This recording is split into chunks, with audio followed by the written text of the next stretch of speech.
Hapon po, this is Kuya Tax Vlog. Ito po yung mga team vloggers ni Diwata. Guys, medyo nagkakatuwaan po ang mga vloggers ng team Diwata. Ito po, yan. Ano yan, dito si Diwata. Banding sa hello, ayan si Bakante. Ayan po. Nagkakatuwaan po yung mga team Diwata vloggers. Ayan po.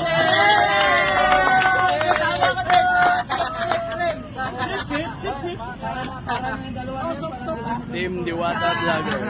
Kanya nandito guys si Diwata. Nakikipag-banding sa amin. Pumasok lang dahil medyo busy. Masakit daw yung pigsa niya.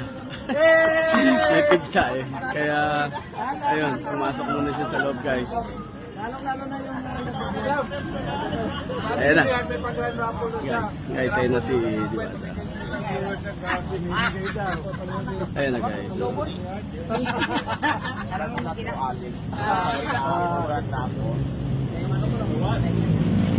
Ayan na. Are you believe that? No. It's something close. Actually, I'm Sugar Daddy. I buy this for Mayhawk. Patay, umamin na.